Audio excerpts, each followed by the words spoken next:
Guys, quick update lamang tayo sa ating main portfolio sa ating call financial account dahil meron tayong ibebenta na hawak natin today. And also meron kasi akong nakitaan na potential na paglipatan ng aking mga proceeds at gains sa ating portfolio sa ating COL Financials. So ang gagawin natin dito ay pupuntahan ko lamang itong ating live portfolio. Dito sa ating live portfolio ay meron tayong tatlong port. Naandito yung port 1, ang ating call financial, port 2, Dragonfly, and port 3, itong ating BPI trade. So, ang bibigyan natin ng focus dito today, itong ating port 1, ang call financial, open lamang natin yan. So, as of July 29, 2026, makikita natin dito yung mga current holdings natin as of the moment. And hahanapin lamang natin dito yung company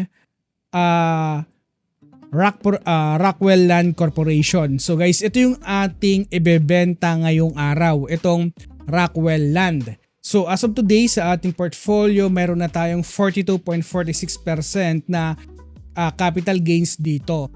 Okay, so sa mga nagtatanong kung nasaan yung ating buy transactions dito, nandito lamang yan sa ating link. Kapag pinindot natin ito, automatic yan, mapupunta tayo dito sa subscribers only kasi ito ay pinost natin para sa mga subscriber lamang natin. Ito yung ating dahilan kung bakit natin binili itong Rockwell Land, kung bakit tayo nakakuha ng 42% na gains dito sa company. Kung makikita nyo sa ating completed trades, ang ipapalit natin dito sa pagbenta natin sa Rockwell Land ay kung tutuusin, nung Monday pa tayo bumibili, and noong last week ay pinost na natin ito sa ating academy, sa ating commentary, and also sa newsletter natin sa ating mga subscribers. Ito yung potential na paglalagakan ko. And yun nga, nung Monday, yung first tranche ay bumili tayo. And yung second tranche natin ay binanta nga natin muna itong si Rockwell Land. And yung proceeds na nakuha natin sa Rockwell Land na investment ay pinaglagak ulit natin dito sa company na pinaglalagakan natin today, na potential na mas mabilis yung improvement ng ating investment compared dito sa Rockwell Land na today. Now, to have a better understanding kung paano natin binebenta yung ating company na mga pinaglalagakan, ay mas maganda na panoorin nyo ito or mag-aral kayo dito sa ating PSE ACADS natin. And yan, pinutin mo lamang itong learn now para magkaroon ka ng step-by-step guide at gagabayan ka nitong ating academy para maintindihan mo kung paano tayo nag-i-invest in a long-term perspective. No? Ito lamang yan, learn now. Okay, so kung may time ka na mag-aral sa ating stock market, paano ma-improve ang pag-i-invest natin, nasa comment section lamang yung link ng ating website para maumpisahan mo na yung pag-aaral ng pag-i-invest sa ating merkado. Also guys, mamaya sa ating mga subscribers ay asahan nyo na meron paparating pa na newsletter about sa mga binili natin, mga dinispose natin na stocks to understand more the psychology, the investment thesis na ginawa natin dito, no? At ano yung kalagahan kung bakit natin ito ginawa. Okay? Now, to understand more the whole picture kung paano natin naging successful itong ating investment sa Rockwell Land, ay panoorin mo muna itong dahilan kung paano natin binili itong company. Okay? Para magkaroon ka ng malawak na idea. Okay guys, so enjoy, and again, congratulations sa atin na nakapag-invest sa Rockwell Land and nakakuha tayo ng profit na naman dito. So stay happy and huwag tayo magpapa-stress sa pag-i-invest sa ating merkado.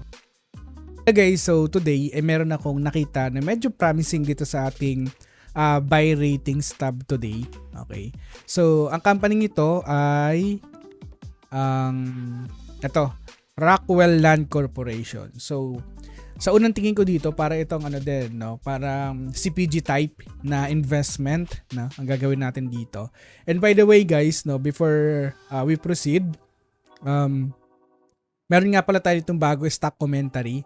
So meron tayong dalawang videos na pinapublish dyan. So ang nakakakita lamang nito yung mga subscriber lamang natin. Meron tayo kahapon yung average down natin sa DigiPlus and Globe na andito na, and yung sa rebalance natin sa ating Dragonfly noong October 17. Nandito na rin siya. After kung ma-edit itong video, dito na rin siya papasok lagi, no? So abangan niyo na lang lagi itong ating stock commentary. So nandito din yung mga vlog natin. So pwede mo rin siyang i-visit para mabasa mo yung mga vlogs na natin na andyan. Okay?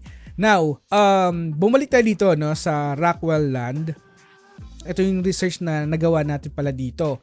Very promising talaga ito today kung titignan mo, no. Ang kanyang share price ay bumagsak na sa 1.79 pesos per share. So, yung pinaka-high nito nasa around umaabot ng 2.3 pesos, no. Ayan, so sobrang laki ng binagsak. Okay? So, let's understand yung pagbagsak nito and kaya pa ba nitong makapag-recover. So, ito yung titignan natin and actually, very promising ito and titignan natin in the next coming week, no? October 27, probably October 27, no? Itong week na yan, makapag-purchase ng kaunting shares dito sa Rockwell, no? Now, kung bakit ko ito sinasabi, tignan natin, no? Again, this is not a recommendation na bilhin mo. You have to research din itong company. Number 1 is Rockwell Land Corporation is a real estate development. So, nasa real estate company nasa real estate industry itong Rockwell. So, ang pinaka-focus kasi nitong company ay more on high-end residential, commercial, leisure development, no? So, in short, sa mga may kaya and mayayaman, ito yung focus talaga ng company. Okay? Now, Rockwell Land Corporation, yung portfolio nito, nagtatayo sila ng high-rise residential, condominium, okay? High-rise residential condominium, horizontal residential developments, offices, space, retail, and leisure properties, and also resort, hotel and resorts. Majority na kanyang pinagkukunan ng revenue dito ay nanggagaling sa kanilang residential development segment. So if we are going to focus, 8.2 billion noong 2020, 2024 ay nasa 15.86 billion pesos. So you have to remember, no, 15.86 billion pesos. I-note mo ito mamaya kasi hindi lamang ito today yung kanilang performance, no? And kung kaya bakit very appealing din ito ngayon na Rockwell Land. So yung second segment na pinagkukunan nila ay nanggagaling sa commercial development. So nasa 4.2 billion pesos. So ito naman commercial development nila and ito naman kanilang hotels, no? Anong 2020 lamang sila nagkaroon ng revenue, nasa 76.83. Kasi hindi naman talaga, 'di ba? Every year nakakapag-build sila ng by season lamang talaga yung pag-build nila ng mga hotels. Okay? In terms of their financial or fundamental highlights, okay? So, you have to focus this, no, sa data na to. Number 1 is 10.83 billion lamang ang kanilang market cap as of the moment. So, kung meron kang threshold na 15 pataas yung paglalagakan mo lamang na market cap, huwag ka mag-invest dito sa Rockwell kasi yun nga, 11 billion lamang ang kanilang market cap. Pero kung ayaw mo naman, hindi ka naman masyadong choosy sa market cap, I think it is good pa rin na tignan itong market cap ng kumpanya or itong performance ng land. Yung margins na company, very exciting pa rin naman ito, 48.5%, and profit margin nasa 17.91 or 18% na profit margin, which is very good pa rin, no? Now, in terms of the return on equity and return on invested capital, kinumpare ko ito doon sa kanila mga sa industry and also sa mga stocks doon, ay halos nasa average lang itong kanyang return on invested capital. Okay? PE ratio nasa undervalued today. Ang average ay nasa 5.4. And na kanilang trailing 12 months ay nasa halos 3 times na PE ratio. Okay. So, dito tayo mag-focus today sa kanilang cash and utang. So, yung kanilang cash today ay nasa 3 billion. And yung kanilang utang today ay nasa 30 billion pesos. So, malaki. So, you have to remember, kung ganito kalaki yung utang ng company, mas maganda na meron silang magandang free cash flow, malaking free cash flow, no? Ang mabilis na paraan para maihambing ng ganitong senaryo is yung performance ng ICT. Imaginin mo kahit sobrang laki na kanilang utang, pero nakukompensate kasi siya ng free cash flow na malaki and also yung investment na mga pinaglalagakan nila ay very profitable. So, kahit na malaki, ano naman, nako-compensate naman ng kanilang returns, 'di ba? So ganun yung tinitignan din natin dito. Pero however dito, yes, meron naman silang 2.3 billion na free cash flow as of the moment, pero hindi siya gaanong kalakihan, no. So I'm expecting na umabot pa sana sa 3 to 4 billion yung kanilang free cash flow, no? Para mas maganda ito long term. Pero as of the moment, ang gagawin ko dito yung strategy based sa pinapakitang performance ay yung strategy natin na ginawa sa CPG. Sa mga hindi pamilyar sa CPG, ay meron tayo dating investment dyan at naibenta natin ito and kumita tayo ng 50%. So pwede nyo hanapin iyan sa ating YouTube channel. Okay? Now, ang kanyang debt to equity, no, ay nasa 79 or halos 80% na debt to equity. Although meron silang current ratio na 2.7. Okay? Now, ito yung very exciting part sa company. Yung year-on-year revenue na company, nag-grow ito ng 18 or 19% from 16 billion to 19.5 billion pesos. And yung kanilang income nag-improve them from 3.1 billion to 3.7 billion pesos. That's around 19% na improvement. Okay? And nagbibigay din ito ng dividendo, no? Ayan, so far nakapagbigay sila ng 12 centavo per share sa annual dividend payment nila, and that's around halos 7% na dividend yield. So mataas pa rin, no? Mataas ang kanyang yield as of the moment. In terms of their news, current events, no? Ito siya. In order na kumita ng mabilis o kumita ng marami, kailangan nila mag-launch ng maraming projects, 'di ba? Makakuha ng maraming projects.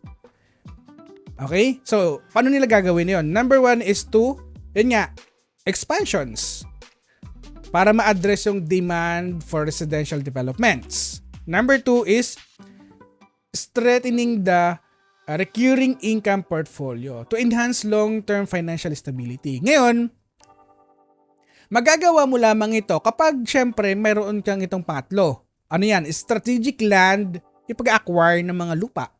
Diba?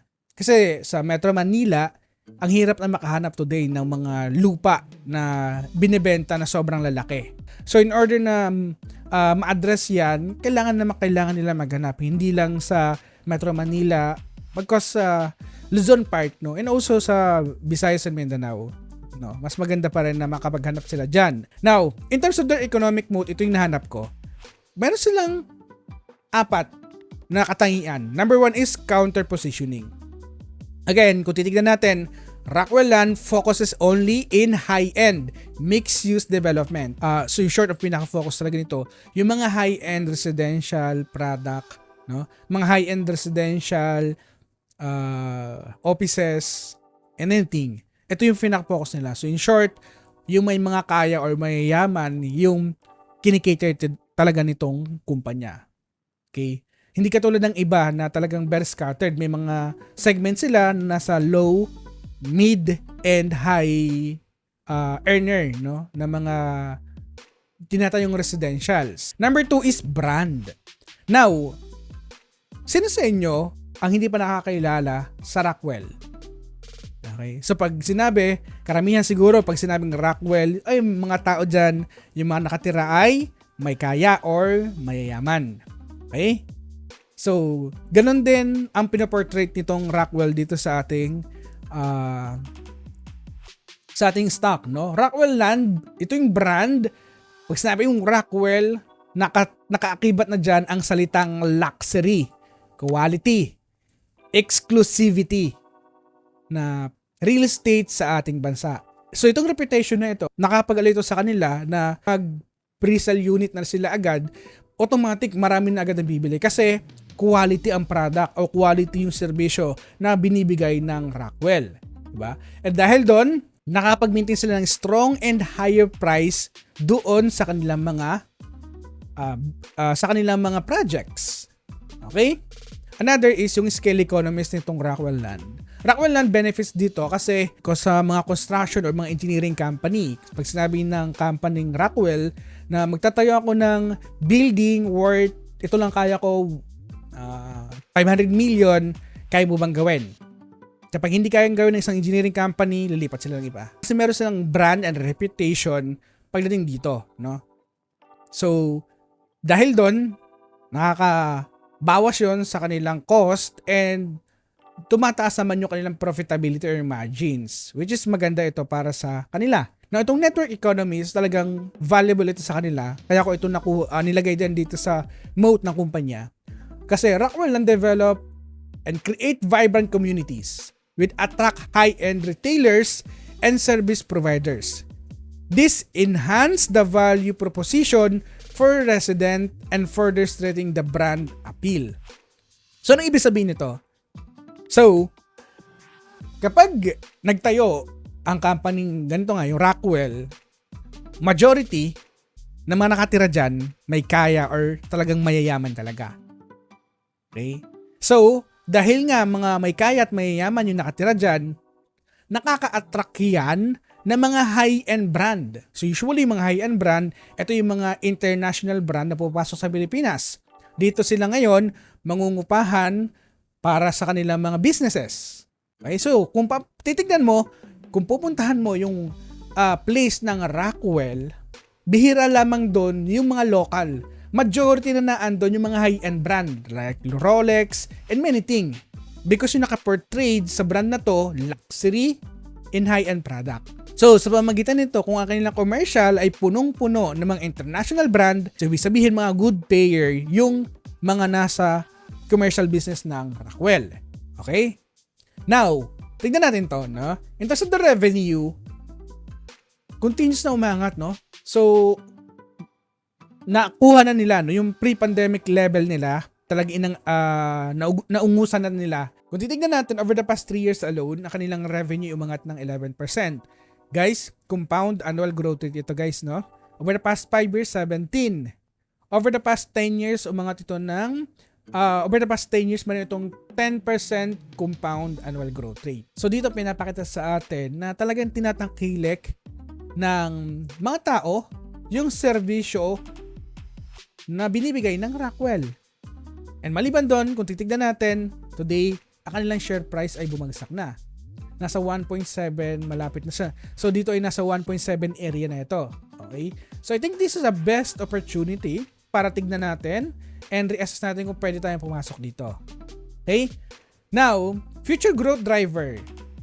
Para sa akin, number 1 pa rin future driver nito ay ang kanilang residential projects.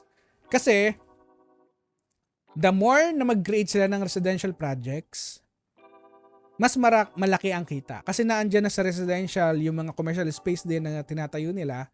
Okay? And nakapag-add ulit iyan ng additional revenue para sa company.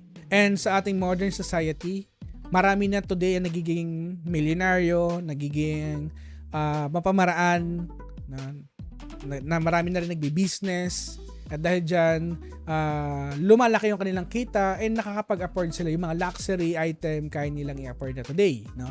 Now, another is yung commercial development, which is maganda. Kasi sa pagtatayo nila ng residential business o residential projects, ay tinatayo nga na rin nila yung mga commercial.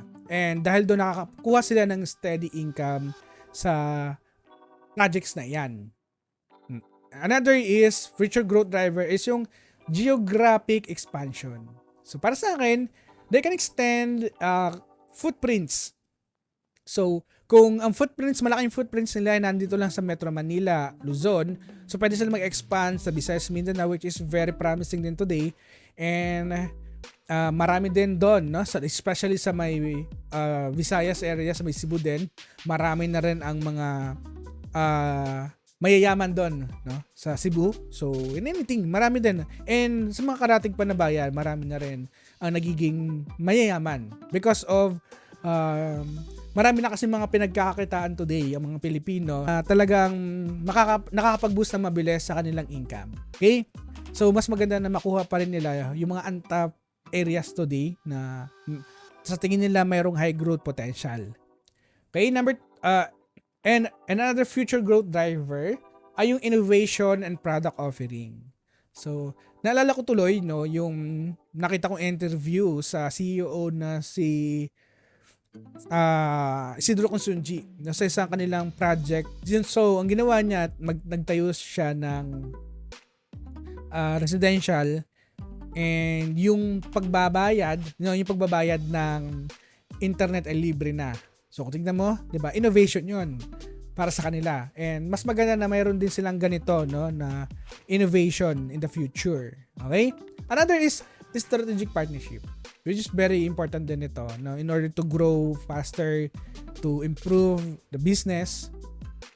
Partnership is very important. Now, ano nga ba yung natin dito? Valuation. Para sa akin, ang fair value ko today sa Rockwell ay nasa around 3 pesos.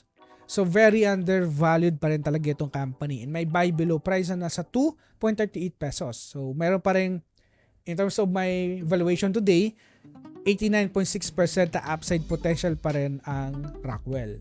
So, today, pag-usapan natin yung risk factor kasi hindi lamang tayo today titingin kung ano yung kagandahan ng kumpanya. You have to focus ano ba yung mga risk na nakaakibat dito. Kasi kapag bumagsak ang share price and nagkaroon ng uncertainty, alam mo na ano yung risk factor.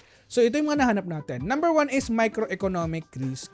Importante ito kasi kapag nagkaroon ng economic downturn today, no, na nagsisibagsakan ng stock because of corruption, because of uncertainty sa market, and anything, madami nangyayari sa ekonomiya natin. Nakaka-apekto yan sa performance ng kumpanya. Another is high inflation, currency fluctuation. Diba? And sa pamagitan nito, marireduce yung profitability and sales ng kumpanya. And kapag nagkaroon kasi, bakit? Kung tatanungin mo kung bakit, ganito yan. Imagine mo na lang, kapag nagkaroon ng kapag downturn ang market, isa lamang ibig sabihin yan. Yung mga consumers, they're going to tighten the belt, hindi bibili ng mga luxury items. Okay? So kapag hindi bumili ng luxury items, hihina yung sales ng mga international brand. Kapag hihina yung sales ng international brand, sadly, no, hindi mo na sila makapagbayad or the chances are magko-close sila. Because nga, sa hina ng kanilang benta. And kapag nag-close sila, kung ang mga international brand ay nagungupahan sa property ng Rockwell, apektado din syempre yung Rockwell. So, ganun siya, no? Ganun natin siya tinitignan. So, kumbaga, hinihimay-himay natin yung story. Number 2 is yung regulatory and political risk. So, alam naman natin today, yan nga, corruption. Nakaka-apekto din yan dito sa performance, lalo na sa ating bansa. Today, nasa 5,900 level ng ating market. So, imagine kung gaano kalaki yung binagsak ng index natin. Okay? Another is yung competition. So, hindi lamang talaga today, no, Rockwell ang mayroong brand na nakafocus sa luxury. Marami din. Number 2 is project execution risk. So, minsan kasi, hindi maiwasan yung delay sa isang project and issues, labor shortage, supply issues, and many things. Hindi maiwasan yan. So, for example, sinabi ng Rockwell na this coming November, i-release na namin or i-open na namin yung isang aming project. So, nagkaroon ng issue na delay. Ang gagawin nila, na-delay nga, they're going to open this in first quarter of 2026. Dahil dito yung sentiment ng mga investor ay magiging mababa. And dahil doon, maaapektuhan ng performance ng Rockwell price. So, ganun din yung tinitignan natin. And finally is yung financial risk. And kung titignan naman natin today, 30 billion na utang na mayroong market cap na nasa halos 11 billion. So malaki talaga. No? Malaki talaga yung kinikater na utang ng kumpanya. Okay, so you have to always remember this statement, yung utang. Okay? Bull case scenario natin, syempre, Rockwell Land is a company that provide high-end product or services. Nakakapag-attract ito, nakakapag-boost ito para sa mga buyers, no? Number 2 is the company's strategic land pag-acquire nila and diversify portfolio across residential, commercial, leisure ay nakakapag-reduce ng risk and capitalize on various market various opportunities. Rockwell Land consistent in financial performance with steady revenue growth and profitability. So, demonstrate lamang nito yung ability nila to execute project effectively and deliver value to shareholders. Bear case scenario naman natin dito. Number 1 is yung pag-slow na kanilang revenue growth. So, alam naman natin na in terms of real estate, mahina, no? Minsan may maganda, minsan mababa yung revenue na nila because nakadepende kasi yan sa project na ini-impose nila. Kung maraming project, mas malaki, mas maganda ang revenue, no? Another is yung high debt level nga ng company. So, sobrang laki. Imagine, katulad sinabi natin kanina, from 11 billion market cap to 30 billion na utang, so malaki yan na separation, no? And in terms of their economic sensitivity, so the real estate market is highly sensitive to economic condition, and downturn economy could negatively impact the company sales and profitability. So yun nga yun, kasi nga katulad nga sinabi natin, dahil nga mayaman yung kinikater nito, so kapag ang mga may kaya, no, ay medyo nagbawas ng kanilang luxury, hindi sila magsha-shopping. And kapag may downturn or humihina ang ating ekonomiya, karamihan ng mga consumers hindi masyadong bumibili ng mga luxury or mga bahay. Okay? So, ito yung nakaka-apekto din sa mga real estate stock katulad nitong Rockwell Land. So, ito yung ating tinitignan dito. So, kung titignan mo, na-build natin yung story dito ka sa company. So, now, tatanungin kita bago ko i-end itong video, do you think Rockwell Land ay kaaya-aya para sa yung portfolio? So, you have to address this. Okay? So, this is Pessi Warrior na lagi nagpapaalala na invest wisely and also see you that side.